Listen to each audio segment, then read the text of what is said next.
Agora, para falarmos sobre a decisão do Conselho Federal de Medicina de criar uma norma para impedir que alunos reprovados no ENAMED recebam o registro profissional, o Oeste com Elas recebe agora Francisco Cardoso, infectologista e vice-corregedor do CFM. Doutor, bom dia, seja muito bem-vindo ao Oeste com Elas, é um prazer tê-lo aqui conosco. Bom dia a todos vocês, aos ouvintes, é uma honra estar aqui. Doutor, a nossa questão é exatamente isso. Ontem a gente trouxe essa notícia chocante, né, de que os cursos no Brasil de medicina foram avaliados e que você tem ali 1/3 deles com notas completas insuficientes e milhares com nota 0, inclusive. E aí fica aquela grande dúvida do nosso público, mas espera aí, esse pessoal vai receber o CRM, vai poder atuar, vai poder, de repente, o meu médico, né? Eu vou ali num posto, ou o meu médico particular do plano de saúde, vai ser alguém que recebeu uma nota 0 nesse teste. Então, o que o CFM tem feito a respeito? Eu vi um vídeo do senhor e por isso a gente resolveu convidá-lo aqui. É uma honra poder recebê-lo. Bom, sendo bem breve, há décadas que o CFM denuncia o excesso de abertura de escolas médicas ligadas a políticas que visam o lucro e não a saúde da população e a degradação do ensino médico. Mas a gente tinha esses dados, era por inferências, era por presunções, era por, vamos dizer assim, achados indiretos. A gente nunca teve esse dado na mão concreto. Então, o Conselho era obrigado a registrar nos seus conselhos regionais, todo mundo que chegasse lá com diploma de médico emitido pelo MEC. O que aconteceu agora é que o MEC, como resposta ao projeto de lei do CFM no Senado, do senador astronauta Marcos Pontes, de criar um exame da OAB para medicina, o governo tentando barrar esse projeto de lei, ele se antecipou e disse, não, o MEC pode fazer um exame por conta própria. E fez esse ENAMED, né, que é o nome que eles deram, e o resultado foi uma catástrofe. Na verdade, o que o MEC fez foi fazer uma tomografia desse problema que a gente sempre via, mas não tinha mensurado. Agora a gente sabe. Sabemos que 1/3 das faculdades estão despreparadas em um nível extremo e sabemos que pelo menos 13 mil alunos que estão para se formar nos próximos meses reprovaram na prova do ENAMED, que era uma prova fácil e cuja média para passar era 6. Ou seja, imaginem o nível de baixo conhecimento desses alunos. O que o CFM tem que fazer? O CFM tem como missão proteger a sociedade. Nós somos uma autarquia federal. Nós não somos um sindicato de médicos. Para proteger a sociedade, nós temos que impedir que médicos despreparados possam tocar a mão em pacientes. A única forma que a gente tem, agora que o MEC nos trouxe os dados dos alunos que foram reprovados, é impedir que esses alunos reprovados recebam o CRM até que eles façam outra prova, eles melhorem e que eles sejam considerados proficientes pelo próprio MEC. Antes, claro, do nosso exame da OAB, que a gente espera que o Congresso aprove esse ano ainda.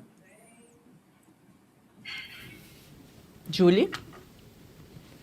Doutor, a gente está vendo que as universidades tentaram barrar que essas notícias chegassem ao público, né? Essas notas, esses estudantes que não têm condições. O que está por trás disso? Porque não é o interesse do público. O que está por trás disso são bilhões e bilhões de reais que essas faculdades de medicina trazem lucros por ano para essas faculdades e para todo o ecossistema que se cria em torno dessas faculdades. O sonho de todo prefeito é ter uma faculdade de medicina, porque junto com a faculdade vem toda uma rede de comércio, de aumento de consumo, de impostos. Então todo mundo quer ter uma faculdade de medicina. E o que está por trás é essa exploração desmedida do curso médico e o lucro que ele gera. Tanto é assim que mais de 90% das escolas reprovadas na média são de faculdades privadas com lucro, aquelas que têm lucro, não são faculdades filantrópicas. Não é à toa, esses resultados não são coincidência. A associação que representa eles, a mesma que lá no Senado tentou barrar o exame da OAB do médico, defendendo o ENAMED do MEC, falando que o do MEC bastava e não precisava nada, agora tentou barrar o MEC de divulgar o resultado do ENAMED, mesmo sendo uma prova fácil, mesmo tendo sido mel na chupeta, como a gente fala, né? Mesmo assim, o índice de reprovação foi muito grande, eles tentaram barrar para evitar os prejuízos que eles estão tendo agora com a notícia de que estão formando alunos insuficientes. Doutor Francisco, obrigada pela entrevista. Doutor Francisco, em relação a mais um impedimento, mas dessa vez sobre o navio hospital chinês que esteve atracado aqui na costa brasileira e que médicos foram impedidos de vistoriar esse navio. O que explica isso? O que pode estar por trás disso? Isso é muito estranho. Na verdade, eu recebi a denúncia na internet, na nossa rede, de várias pessoas denunciando a presença desse navio chinês. Eu fiz uma denúncia para o Conselho Regional do Rio de Janeiro para investigar isso. O Conselho Regional destacou o seu quadro mais proeminente, que é o próprio Conselheiro Federal do Rio de Janeiro, o Dr. Rafael Parente, conselheiro.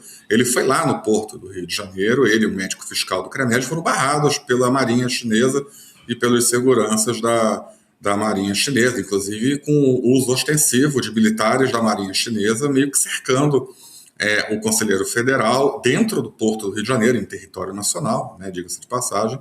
Eles saíram de cena quando o CREMERG começou a filmar a situação. Mas o fato é que é um navio militar, esse navio hospitalar é um navio militar, ele estava ali com status de operação de guerra, autorizado pela Marinha Brasileira para estar lá, e por isso não foi, nem a Anvisa, nem o CREMERG puderam entrar no navio para verificar.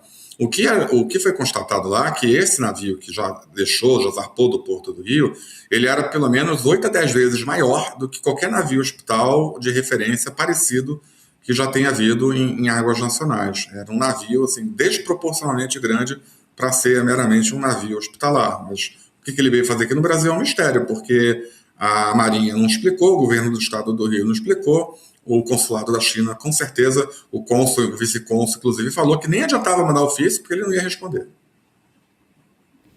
Doutor, eu vi essa semana que o presidente Lula barrou, né, a compra da vacina para herpes zoster, né, no SUS. Eu tenho mais de 50 anos e recebi da minha endócrino uma receita agora para particular que ela diz que é de fundamental importância para pessoas com mais de 50 anos tomar essa vacina. E na mesma semana eu li que o Lula deu milhões para a escola de samba, né?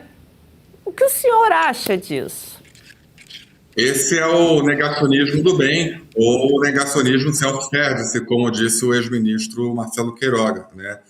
Enquanto para vacinas que rendem altas somas de dinheiro e que não têm comprovação real de eficácia, o governo fica impondo esse imunizante, ameaçando as pessoas, ameaçando quem critica esse imunizante específico, vacinas que salvam vidas e que têm comprovação de eficácia e de bom resultado, como a vacina da herpes zoster, que eu, inclusive, Francisco, tomei faz 2 anos, pagando, porque o SUS não oferece.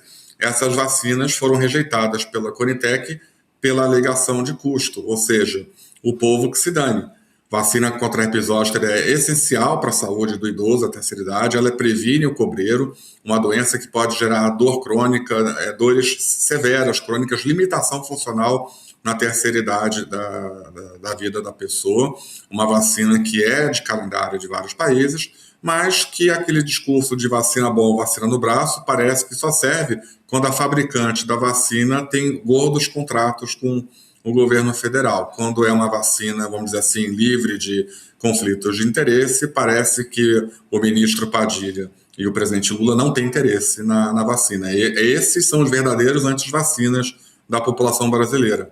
Não são os médicos que tentam defender a população. Legal. Gostou desse corte? Estamos ao vivo de segunda a sexta-feira, das 10 ao meio-dia, no YouTube da Revista Oeste. Eu, Marina Helena, Adriana Reide e Paula Camacho analisamos as principais notícias do dia.